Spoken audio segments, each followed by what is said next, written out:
I know it's an all-time epic stomach punch loss when my mind drifts to like regret in my life of was I not nice enough to this person, or when did I do something that led the college basketball gods to punish me and every Rutgers fan for what we just witnessed. Rutgers with its best offensive performance of the season in the first half, 57 points, 68% shooting from the floor, 8 of 15 from three, and then 70 from the line.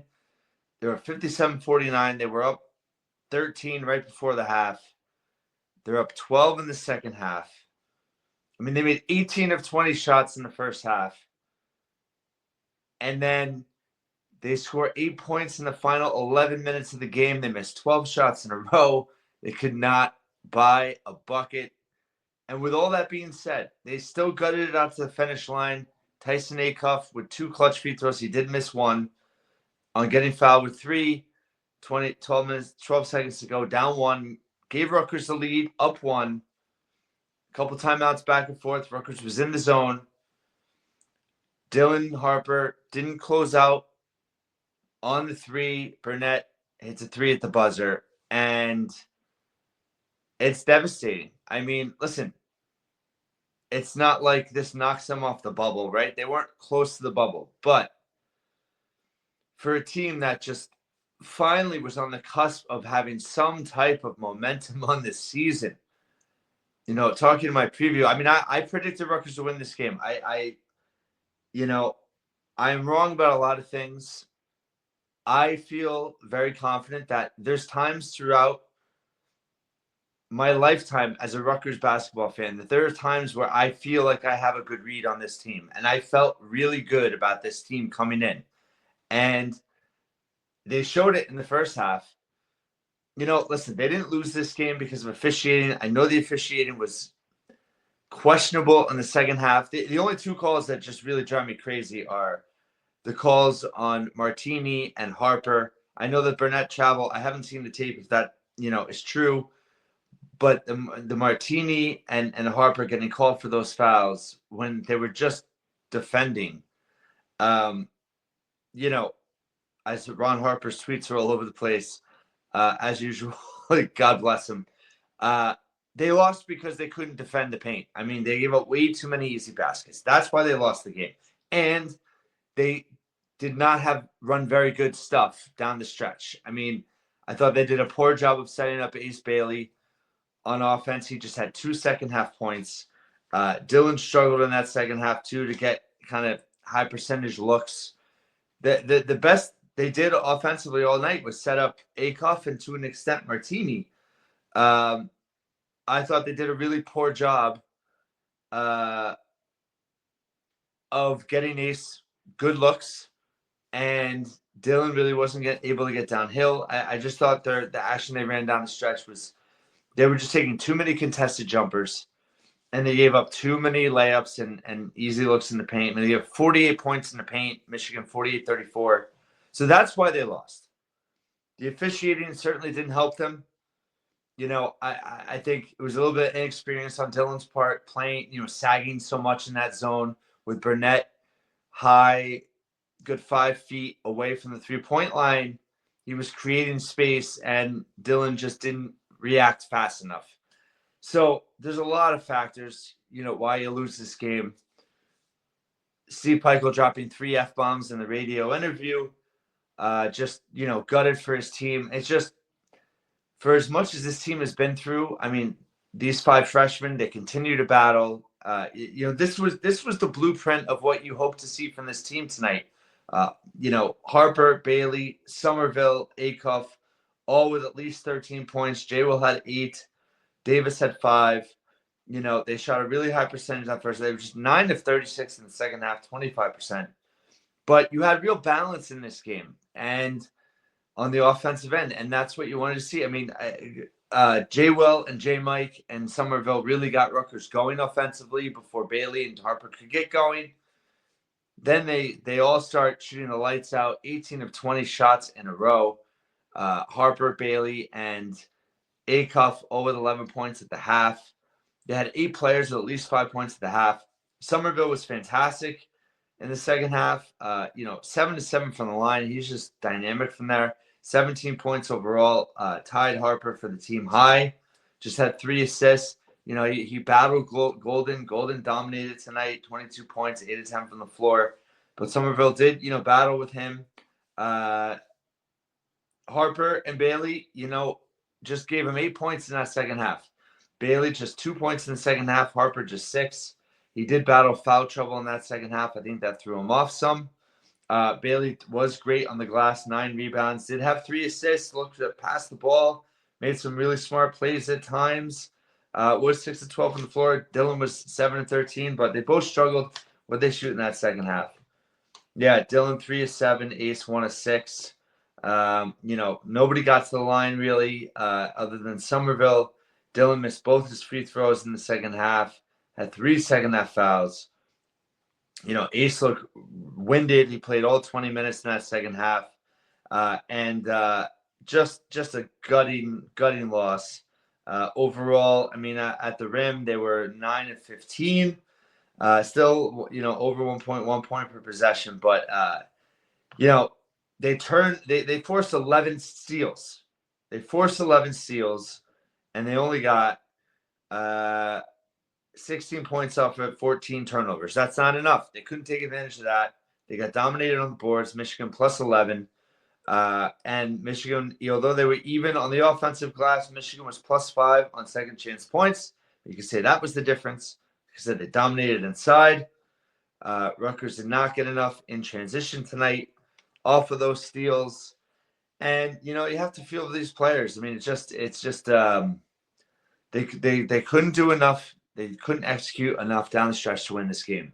And you knew Michigan was going to come back. Michigan now tied for first place in the Big Ten with Michigan State. But this one hurts just for everything this season has been. And then to lose in this fashion at the buzzer in a game that you led most of the way, that would have been a signature win, would have given you your first 3-game win streak in Big Ten play in 3 years, would have given you some serious momentum here, a chance to finish 10-10 in Big Ten play. And it just is gone in a flash. And I'm repenting for sins I didn't even commit. That's how messed up in the head I am after this game. Just sick to my stomach. And I thought Peichel maybe could have called some timeouts early in the game down that stretch. He did call it when they had one possession. I honestly was confident down the stretch, even as my wife and I have a joke. It's never easy. We knew it wasn't going to be a double-digit victory, but even when Michigan had the last position, and one thing that makes this even more painful for me is I have the stats broadcast up, and sometimes it's like a little bit ahead, and all of a sudden it showed 82-81 Rutgers, 0-0-0 on the clock. It didn't say final. It didn't show the final play, but it said 0-0-0 on the clock. I see 82-81. I'm like, oh, they just won right as the play is starting on TV. And then I see a change, and all she wrote, I never do this. I don't predict outcomes. I never do a whole podcast on saying this is why Rutgers is going to win this game. Like I said, I just felt that Rutgers was due in this game, that they played Michigan really hard. That first game, shorthanded. And I felt like, guard play was a huge difference in this game for Rutgers. Obviously, Burnett took over down the stretch, but especially in that first half, Rutgers was so much better in the backcourt. Michigan obviously dominating inside. Will Shetter shredded Rutgers tonight. He had 16 off the bench. Danny Wolf had one of his worst games. And, credit to Ace Bailey. He definitely frustrated him. Like I said, it was an A-Cup. A-Cup was fantastic tonight. 4 of 8 for 3 again. When you get those kind of contributions, and just, it's this, I'm not making sense. This is just awful. This is awful. There's no positive spin. It's been a really, really tough season. They're now 14-15, 7-10 Big Ten play. You beat Minnesota at the rack. You're assured, you're not even going to be 15th, but it's going to be tight now. They go to Purdue on Tuesday. How do they respond? I honestly, it is encouraging to see that this team has stuck together through it all. This could break plenty strong men indeed, and many of us have been through many of these types of losses through the years, and maybe it's just the way this season has gone. But this is particularly painful. It's an all timer, and if it's one of your first, welcome to the club. And I just like I said, Rutgers did not defend the paint and the rim well enough, anywhere near well enough in that second half. In that game, Michigan was struggling shooting wise. Rutgers could not close out the paint and make it hard for Michigan. They took a lot of bad shots, could not generate good offense, could not get out in transition, could not take advantage of steals, did not get to the line nearly enough. 11 of 15, Michigan 20 of 32. So that's a big home discrepancy. I mean, Rutgers got it against USC also. 13 of 18 was Rutgers. So 72% from the line. Michigan just 65.6%, but a lot more attempts and really painful. Let's look at the Ken Palm, see what we see here in terms of some analytics in terms of what happened. Yeah, Rutgers still a fairly efficient night, but their free throw rate just 26.9%. Michigan's free throw rate 59.3%. Again, free throw rate is how often you get to the line off of possessions, not what you shoot. And 59%. That is the highest, other than Texas A&M and Alabama. That is the highest free throw rate that any team has had against Rutgers this season. That is a really high number. Just gutting, horrific loss. Rutgers showing some real signs there offensively the first half. I mean, our third game in a row.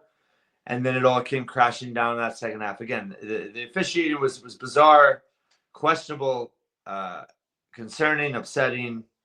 Some could say infuriating, but you can't blame. I just refuse to blame losses on refs because there's always other things that happen. And Rutgers played piss poor defense once again, and their offense they lost their flow, they lost their cohesiveness. The ball stuck. They could not generate any type of high